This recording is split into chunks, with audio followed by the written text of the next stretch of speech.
Thanks for joining us today, guys. Today we are joined by Bill Nussey, expert on the renewable energy side, and excited for him to share a little bit about his journey and his story with us today. So, Bill, do you mind introducing yourself to the audience? Absolutely. Thank you so much for having me, Liam. I've been an entrepreneur, a business guy since I was, I don't know, 15. I couldn't throw a ball, and I found a computer in the library, and it just worked. And I've been doing software tech businesses my whole life, and had the great fortune to grow and exit some businesses. And about 5 years ago, I had a particularly good exit and decided to step back and say, what do I want to do that really matters?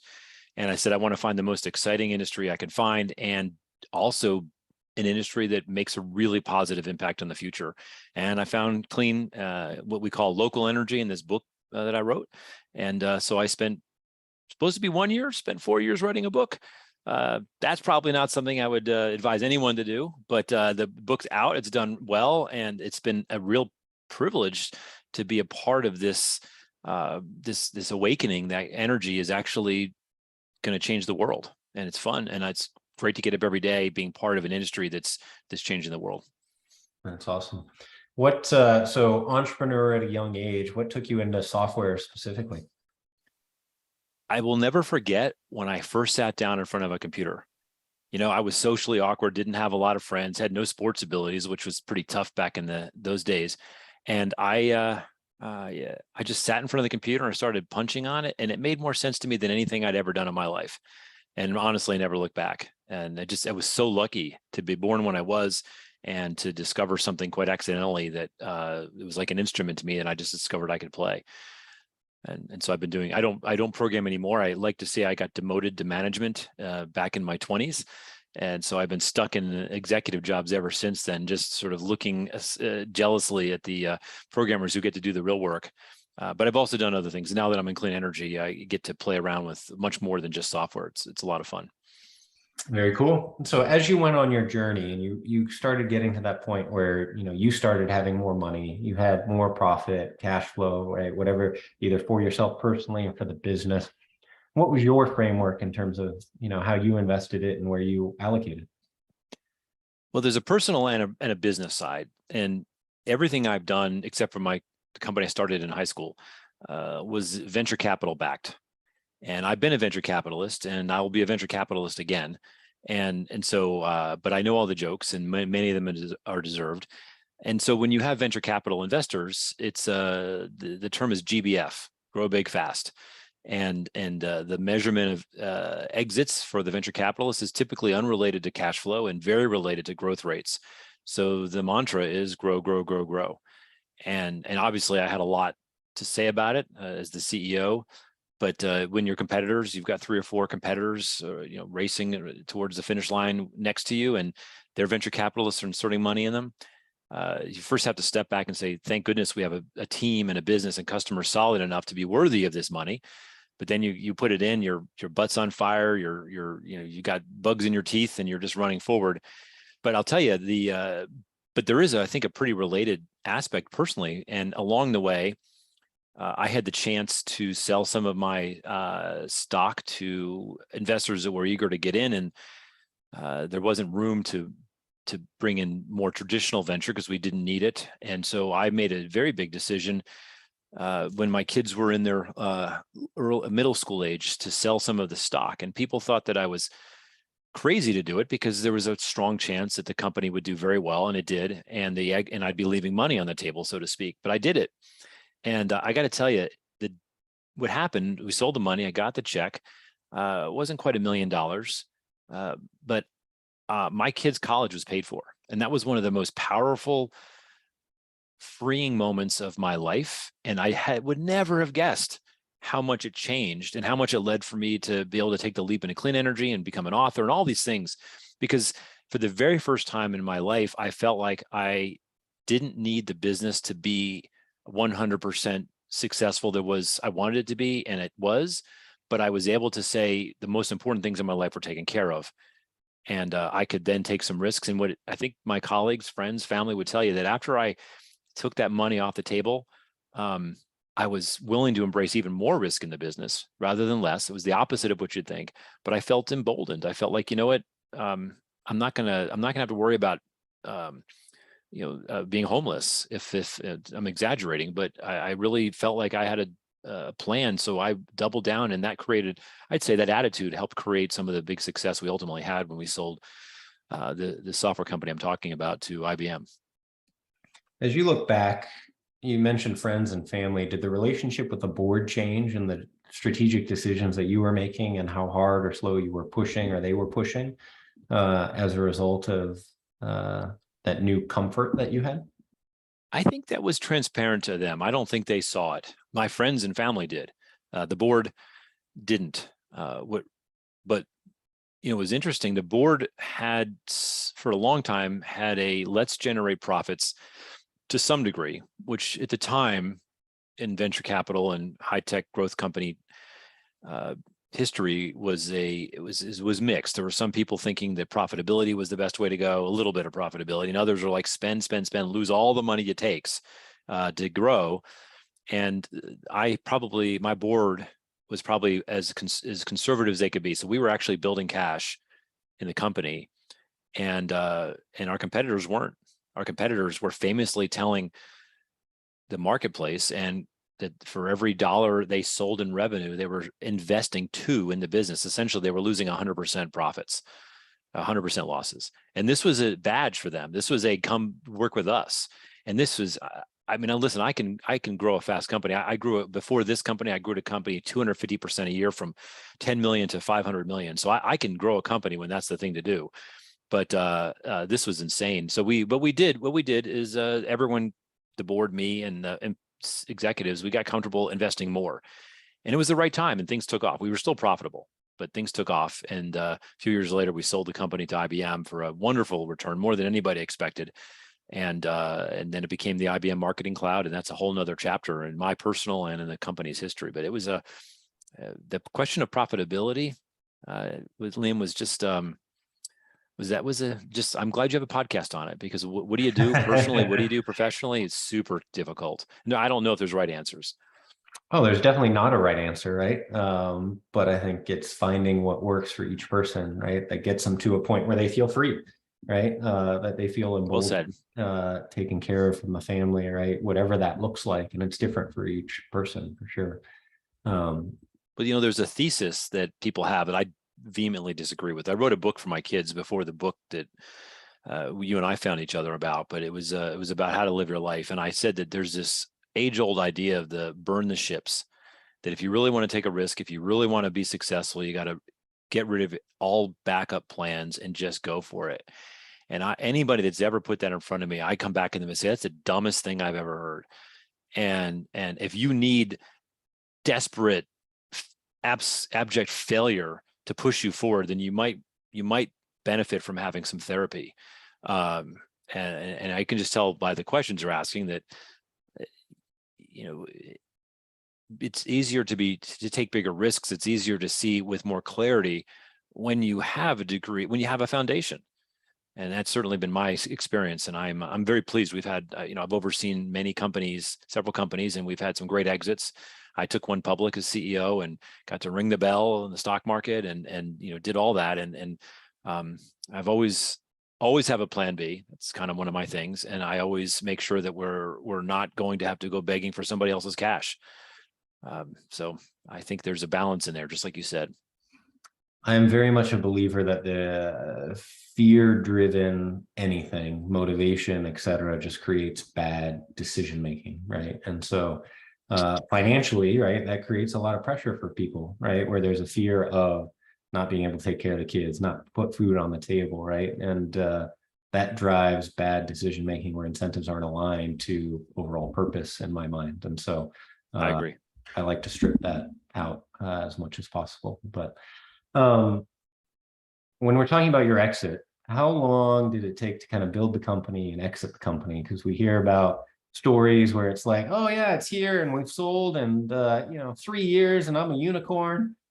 Is that Oh common in your yeah, experience? absolutely. That's what happened to me, man. You know, I got involved, I got hired into the company. It was only 14 years later that we had the exit. I mean, it was like a snap of time, you know, and if you said billion, if you remove a few zeros, and that's at least my part of it. You know, we were venture backed, so I didn't own much of it. The company sold for $300 million, but I owned a little bit of it. But yeah, 14 years was it was a slow ride, slow move to success, and it could have, you know, and realistically, it might not have had that wonderful exit that it did. But it, fortunately for us and the shareholders and employees and customers, we had a great exit, and IBM was a great place for us to land. Along that journey, was there obviously when you took some money off the table, gave you a lot more comfort. Was there any fear or trepidation along that journey in terms of because you're pouring a lot back in, right? And the venture capitalists obviously maybe don't demand it, but strongly suggest that it all goes back into the company, right? In terms of being able to provide for family or increase your, take or salary or anything like that along the way. Most venture-backed companies, the VCs have a strong say, and particularly the CEO, which was the role I had. So they set the CEO's salary. There's strong legal documents that control the governance. It doesn't mean that the VCs take over. For folks that haven't had venture capital, I can tell you, I've been on both sides. They don't control the company, but they have an influence, and you should not take venture capital money if you're not ready to have a partner at the table. It's like getting married, right? You don't get, you still, it's not like you've lost your freedom, but you, quite the opposite, you gain something amazing, but you're just a second person involved now. And you need to take you don't marry them unless you feel like you're going to get along. And same thing with venture capital. And so, uh, from a pay point of view, what we did at my company and most companies and the dozens of boards I've been on where I'm the investor or the board member, you typically try to pay the CEO and the top executives market. So you look at what similar companies, similar size, similar amounts of cash, venture capital raised, and there's a lot of data, and that's where you pay your team. And if you're performing high, there might be some great bonuses. Where they get you is with the stock options. Hey, this is a great year.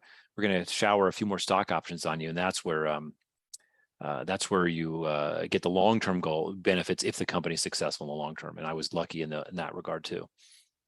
So as you fast forward to after the exit, big influx, how did that change your framework, right? Because now you've got a lot of disposable income. You don't have to Right. worry about the kids' college, right? You don't have to worry about, probably paying off the mortgage or anything like that, right? How did that change your framework of, where you put the cash? Well, let me tell you the true story. I'm curious, Liam, how often you've heard this. But when we thought an exit would be possible, then we thought we'd make millions of dollars and more money than we've lived in the same house for 25 years. My wife drives a 7-year-old Odyssey minivan. We've always been relatively, only money we spend really is to take vacations with the family. We just got back from Peru, for example, with my 2 boys, which was phenomenal. And she had this idea. She said, Bill, if you as the breadwinner in our family have enough money to retire, you're going to lose what makes you so unique. You're going to lose that fire under your ass.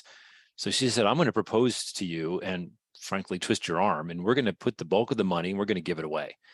And so we're going to have enough money left over for you to write this book that you've been talking about, to maybe put a little money in a startup or two, and then you're going to have to get a job again. And I didn't even hesitate. It's like, that's a great plan.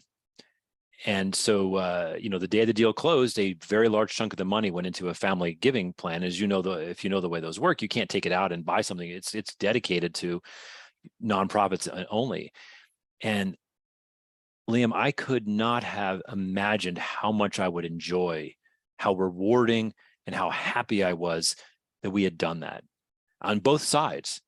So, I do have a lot of energy. I'm a passionate guy. I love to build things. And so we've taken the money we're giving away for the Family Foundation, and we've done mostly with electrification projects. We've helped provide light and electricity to thousands of families in Africa. This book, Freeing Energy, that I wrote, there's a story in the beginning. It opens up with Hurricane Maria taking out all the island of Puerto Rico. And so we were down visiting a school that we had helped fund the microgrid. that lets the school run all the time, even when the grid is down. And meeting these people and hearing what a difference this microgrid, that electric system that lets the lights and the refrigerators run 24/7, whether the grid's operating or not. We've done that all over the world. We funded the largest solar powered school in Georgia, where I live, and it's a low income school, and it's just, that has been so rewarding. And it sounded to me, I thought it was going to be like sitting on the board of the ballet or the art museum, which is cool, not my thing, but it was so different. It was so real. It affected people, and I met them, and it changed me as a person. And so when you ask me about the next chapter of my career, I want to get rich because I want to give more money away. And it's been fascinating. And the other half of that, she was right, man. I have most of my, like, actually all my friends that have done well, they're at this, well, it's kind of nice to work out of my home office, and it's kind of fun to do this. And hey, we're going to buy this third home, or I'm going to get the latest Tesla. And I'm like, we were fine. I mean, we're not worried about keeping the lights on here, but like, okay, I got to get it. I have a job, and I'm going to get paid, and I am excited. I'm on fire. I want to get back to work. And in fact, I'm starting next week, and just so excited. And I am pretty sure that I would not have followed this path if I'd had the opportunity to have enough money to retire. I don't think that's for many people, by the way, so I don't advise that, but boy, was that good advice for me, for my wife. Did the purpose-driven aspect come prior to the money coming in? No, it was after. That's the crazy part. I think most people are wired to really help the world. And, I think there's a lot of people I've known, most of my friends, like, I want to help people, and I want to go work at a homeless shelter, and they get called to do that. And I've always felt like, what's wrong with me? Because I want to go build businesses. I want to create jobs. I'm not a harsh capitalist, but I want to do things I can make a leveraged difference. And once, two things happened after we sold the company. One was that we started giving the money away, and I realized the difference it makes, and I saw it viscerally, which I didn't appreciate. And the second thing is I started writing this book behind me, and I was not an environmentalist. I certainly cared, but I wasn't one of these people that was marching or writing checks to environmental firms. And when I found out, I couldn't believe. My assumption was that, these things that they talk about on TV and these articles I was reading, well, those are just people that are exaggerating to make a point, and I'm sure they're picking one example of how much pollution there is from coal plants. It obviously can't be that bad. This is America. And holy cow, Liam, the things that I have seen, the things that I have learned about just how nasty the electric grid is, I turned into an environmentalist, and now I give money to environmental firms because the degree of damage we're causing the planet. Don't even talk about climate change. I don't even use the term climate change in my book. Just talk about pollution. I had no idea. So now I'm an environmentalist too, but all after the fact. Was there so you talked about obviously giving most of it away, was there anything that was like for you, fancy sports car, second home, something that you're like, that's great, honey, but I need these 1, 2, 3 things for me? There are 3 things. I did 3 things for myself. I'm a computer nerd, as I mentioned early on, so I bought the latest, highest end Mac. So I'm talking to you on a Mac Pro right now, because why do you need a Mac Pro for video conferencing? Because you can, right? I bought a Tesla, so it's now 7 years old, one of those original Teslas. It runs great. I'm a huge Tesla fan. Not sure I certainly don't know if I could afford one right now, but glad I have one. It lasts a long time. And the big thing we did was we had a place, a second home, just a tiny little piece on 30 acres of land, and we just upgraded it so we could have more guests. My older son brought 25 of his friends, and there was 1 bathroom, and they were covering the front lawn with tent, and they were going in the woods. And so we just decided we needed more bathrooms. So I went and found a builder, and I said, can you just add like a bathroom and a little room on the top of this for my kids to have some space? And he, long story short, the house is now gone, and there's a substantially larger house in its place. And that is, one of the great things, you're talking about families. When my kids were younger, I had asked a lot of parents who seemed to have kids that were well-adjusted and had good relationships, which is often the exception. And what did you do? I said, I heard the same thing over and over again, surprisingly. down here in Georgia, it's pretty common, which is my friend would say, well, my parents have a lake house, or, we've got a small place up in the mountains. But the key was that that place was something that their children's friends wanted to go to. And they wanted to go to my very small one bathroom, we have dirt bikes, and they want to go dirt biking, and they want to go there rather than go spend the weekend at a friend's house who the parents open the liquor cabinet and said, whatever you guys want, we'll call the police if it gets out of hand. And that wasn't the kind of place I wanted my kids to hang out. So they brought their friends to my place, and my wife and I stayed way, way back. Someone injury, so we deal with it. But other than that, we left them on their own. And so we got to know our kids' friends. And it was amazing. And I think that was and so, we just got back from Peru, and we put a bunch of money into it. And, but no, 26 and 22, and they're still our closest friends. I assume that it was Lima over to Aguas Machu Picchu. Calientes, or did you actually do the? You have done the thing. We took the train because we wanted to Aguas Calientes, and then we spent the day at Machu Picchu. We climbed Huayan Picchu. For us non-athletic people, it was quite challenging, terrifying. And then I really wanted to go to Lake Titicaca. If you know that, that's where the floating islands are. These islands literally float. They're man-made by people for hundreds of years, and they're made of reeds, and they have animals and fat houses, and they raise children on these floating islands. And one of the reasons I wanted to go is this whole book is about local energy, small scale solar and battery systems. And that's the only way to power a floating island. And so, thought about writing it off as a business trip, but we were only there for a few hours. But it's so cool to see these pure solar battery systems were the sole method of powering these people's lives, floating out there in Lake Titicaca. That's awesome. What's the most exciting thing that you're working on today, Bill? Well, the book was really a big part of my life for a while, and so now I'm on a mission to people, are particularly right now, people like, what can I do that matters? It's positive. And the reason I wrote the book was there's so many business people that are looking to get into a career that they feel has a lot of meaning. They're not moving numbers around. They're not moving money around. They're actually creating things that are helping the future. A lot of people are concerned about climate change, and this is, so this industry is something they can work on. And so I wanted to show not just people that going to install the solar or finance the solar, but I wanted to show entrepreneurs and innovators how they can actually create those high growth kind of businesses that's not obvious how to do it. And that's what the book's about. It took me a while to figure out a way to do it. It's some parts of the energy industry are politicized, and so I wanted to cut through all that. Like I said, I didn't mention climate change at all. And so finishing that book was a huge milestone for me personally and professionally. And so my next step is to basically be in a position to help through investment in boards, create a next 2 dozen, 30, 40 different companies that are going after these enormous opportunities, and create a community of them and help, add some advice. I've grown some companies myself, and see if we can create the next stock of these great companies to make money for investors, have great jobs, get people as excited about waking up in the morning as I am, because they're working towards something much bigger than themselves, and to change the world, which has really always been or to make the world a better place. That's always been my mission. Very cool. If you were to leave one piece of advice or feedback for entrepreneurs who are kind of going through that journey and getting to the point of profitable business, what would that be? The main thing that I talk about in the book, which is a little more specific to that topic, but I think when people when they're looking for meaning in what they're doing, the key is to look for something larger than yourself. And family is the most obvious part, but if you're ambitious and your ambition takes the form of, I want to make a dent in the universe, as Steve Jobs said, the last line of this book I wrote is a quote from Robert F. Kennedy.